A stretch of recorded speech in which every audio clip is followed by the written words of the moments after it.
Assalomu alaykum hammaga. Mana bugun endi API haqida yana ko'proq gapiraman. Bundan oldin men API haqida video qilganman. Pastda kommentda qo'yaman. Ko'ringlar. Mana uni ko'rgandan keyin, buni ko'rgandan keyin API haqida tushunchalaring ko'proq bo'ladi. Xo'p, API ni boshidan boshlaylik. O'zi API ko'pchilik holatlar ikkita holat. Ikkita holatda bo'ladi. Birinchisi bu ikkovi ham suhbatdan keyin, intervyudan keyin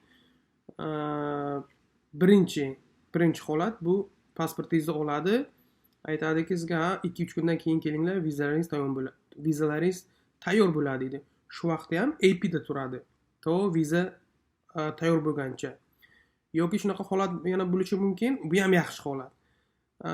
Bironta dokument sizlarga yetishmaydi. Sizlarga dokument bironta yetishmaydi. Bu sizlarga bironta dokument yetishmaydi. Bironta meditsinskiy spravkami yo bironta narsani perevodi bo'lmaydimi yo sudlanmaslik haqidagi bironta dokumentni so'rovga o'tgan bo'ladimi? Shuni olib keyin vizani beramiz deydi. Shu holatda ham administrative processing AP ma'muriy tekshirishda bo'ladi. Bu ham yaxshi holat, bu ham viza oladigan holat. Lekin ko'pchilik o'zi menga savol beradigan odamlar bunaqa holatda emas. Ularning holati o'zi bilmaydi.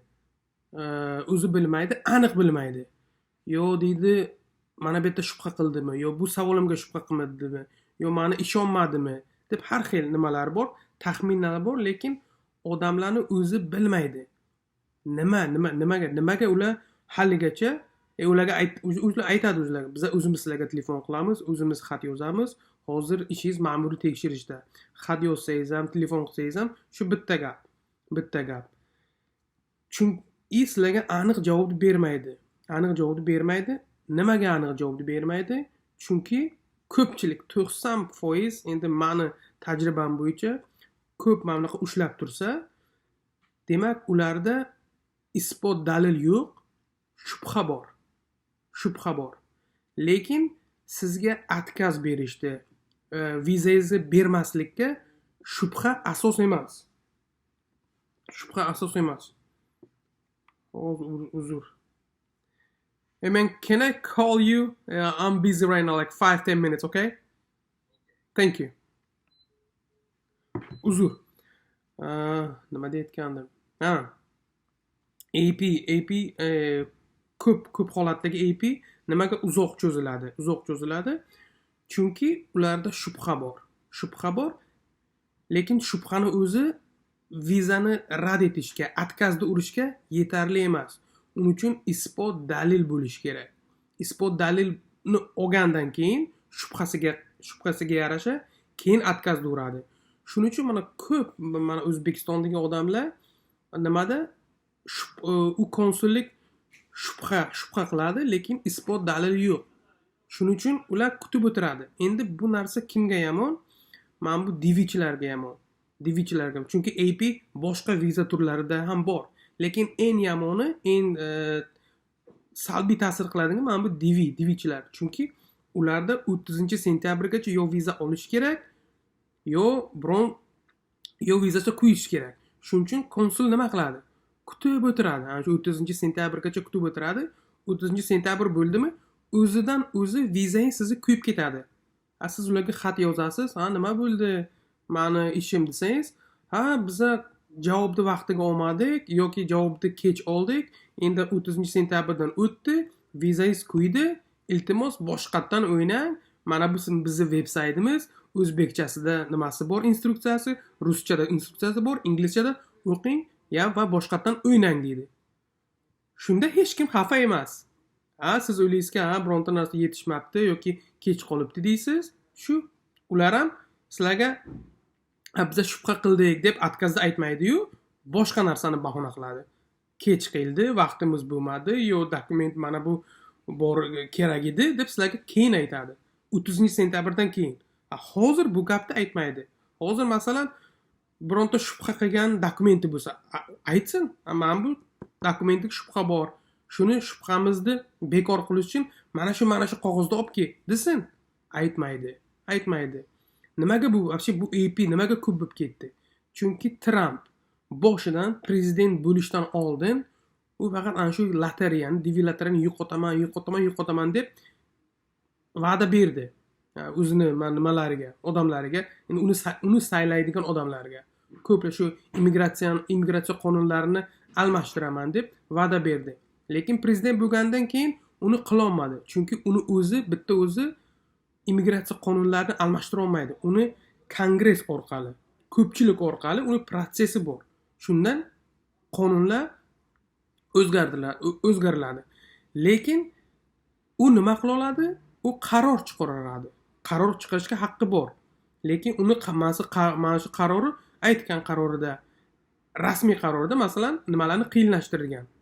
Viza olish dasturlari, viza olish savol javoblarini qiyinroq qilgan. Lekin norasmiy konsulliklarni ichidagi mana bu ular biza bilmaydigan gaplar, u qanaqa u? Hamma biladi, Tramp DVni yo'qotaman degan, lekin yo'qotmadi.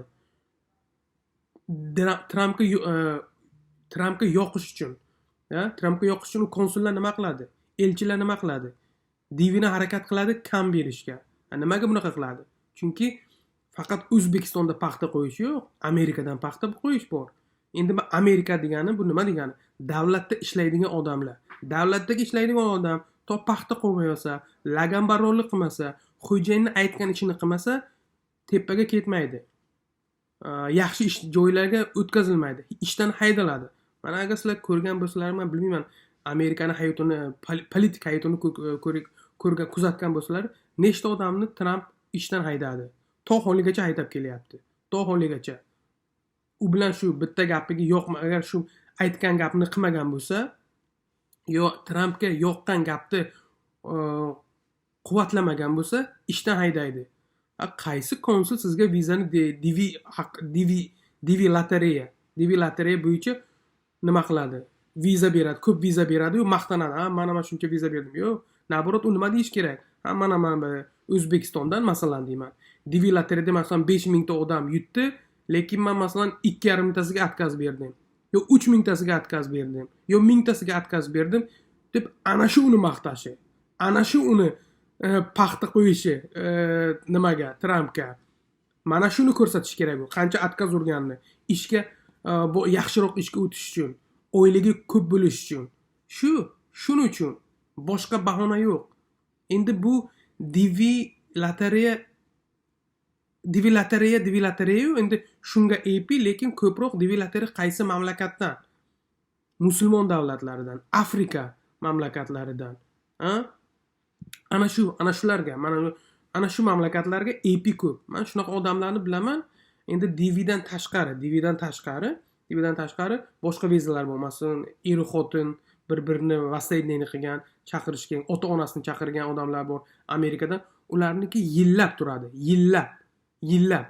Mana shu arab mamlakatlarida yoki O'zbekistonda, endi mana bu Sredniy Aziya, O'rta Osiyo, Afrika mamlakatlarida yillab. Lekin buni qanday qilish kerak? Buni qanday qilib iloji bor buni tuzatishga? Bitta iloji через sud. Sud orqali, sudga masalan murojaat qilib, suddan qarorni olib, u qarorda aytiladi, shu elchixonaga, shu konsullikka sud buyruq beradi. Mana shu odamni ishini, javobini ayt. Viza ber emas. Javobini o'sha odamga ayt. Nimaga sen uni ushlab o'tiribsan? Nimaga ma'muriy tekshirishda? Qanaqa problema, qanaqa muammo? Shu muammoni ayt. Beradigan bo'lsa ber, bermaydigan bo'lsang nimaga bermaganingni ayt. 120 kundan ortiq ushlashga haqqi yo'q. Haqqi yo'q 120 kundan ushlashga. Lekin siz, men borib elchixonaga, konsullikka shu gapni aytsak, bizning gapimizni bir tinga olmaydi. Unga qonuniy, legalli o'zini yo'li bor. Через sud buyruq kelish kerak. Ana shu Toshkent konsulligiga. Nechta ma'muriy odam bo'lsa, masalan, bitta odam sudga bersa yoki 10 ta odam sudga bersa, ana shu buyruq keladi. Mana shuncha odam ma'muriy ishda ekan. yoki bitta odamning ishi ma'muriy ishda ekan.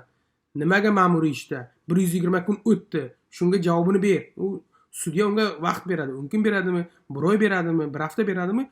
U majbur sudga javob berishga. Ili sizga javob berishga. Qani nimaga u ma'muriy tekshirishda turibdi? Nima? U shubha bilan shubhani o'zi asos emas. Shuning uchun mana ko'p odamlar, AP'chilar nimaga haligacha AP'da turibdi? Nimagacha? Chunki shubha. Isbot dalil yo'q откazda berishda. Agar isbot dalil bo'lsa, sizlarga o'sha davno откazda urasdi. U o'ylab o'tirmasdi. Откazda uradi, bo'ldi. Isbot dalil yo'q. Shuning uchun. Lekin buni ham hammasi emas. Hammasi emas. Lekin ba'zilarda haqiqatan ham tekshirish kerak, boshqa qilish kerak, unga vaqt ketadi. Endi men o'ylaymanki, shu AP'chilar 100% bo'lsa, endi meni xayolimda 90% shubha asosida. U shubhani siz yo'q qila olmaysiz. Lekin Amerikada shubha bu asos emas. Bitta narsani ma'muriy tekshirishga qo'yib kutib o'tirish.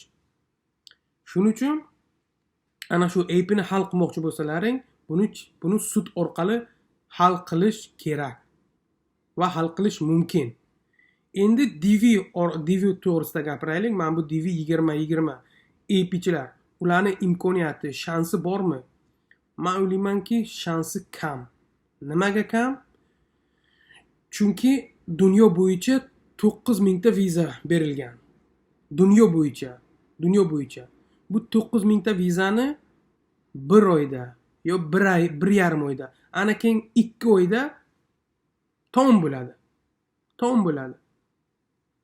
Va ular, men o'ylamaymanki, men bu AP'chilarga shuncha cho'zgan bo'lsa, shuncha kutgan bo'lsa, men bu 55 ming viza bor vaqti, mana shu fevral, yanvardan oldin problema yo'q edi.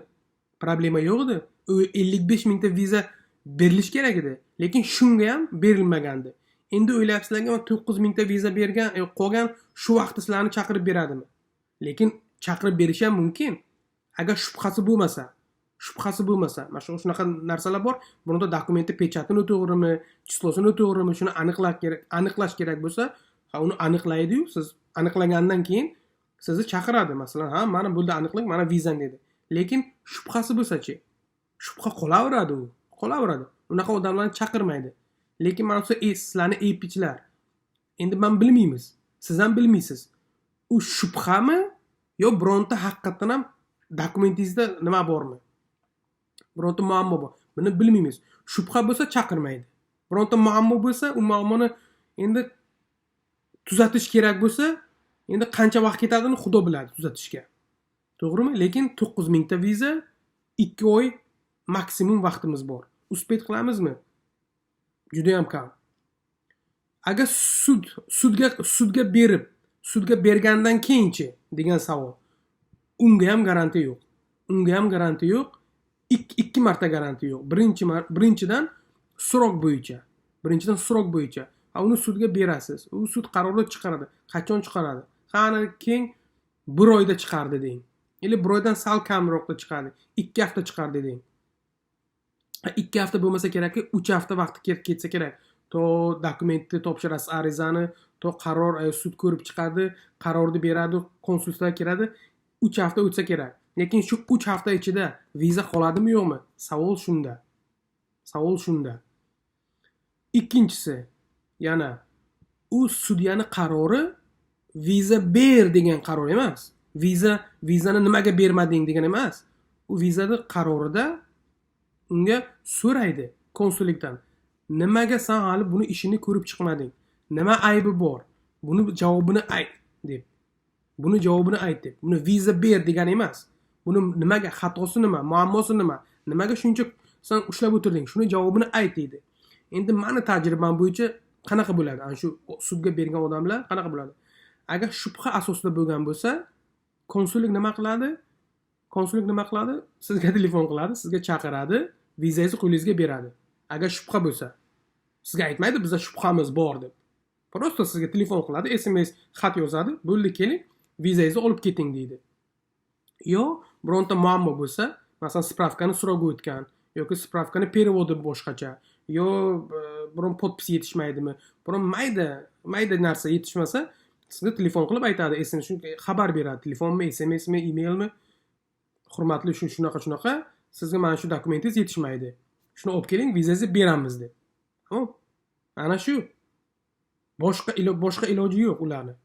Agar bo'lmaydigan bo'lsa o'sha sudga ham javobda aytadi, sizga ham javobda. Bu narsa bo'lmaydi chunki mana shu deb. Shu men o'ylaymanki sizni mana bu AP haqida sal bo'lsa ham emas, ko'proq tushunchangiz endi bo'ladi. Va mana bu pastdagi videoni ham qo'yaman, shuni ham ko'ringlar. Bu bilan mana bu ikkovi bitta bo'lib, menimcha hamma savolingizga javob topasiz. Ha, yo'q, yana bitta. Yana nima? Oxirida yana men chunki bugun menga shu savollar bo'ldi.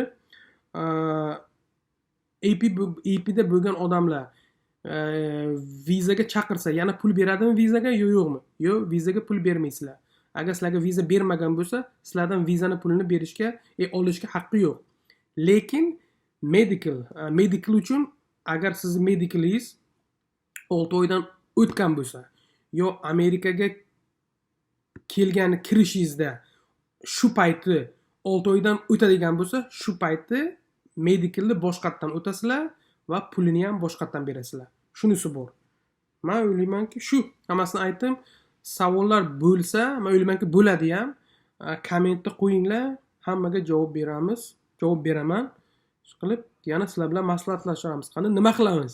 APchilar nima qilamiz viza olish uchun? Men bo'lsam sudga berardim.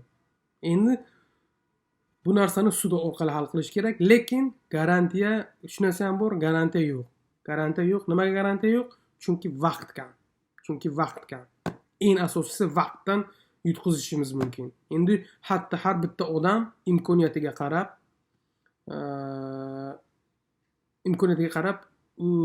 xulosa qilish kerak va bitta hukmga kelish kerak. Shu mayli, sog' salomat bo'linglar, yangi videolarni kutinglar. Rahmat hammaga.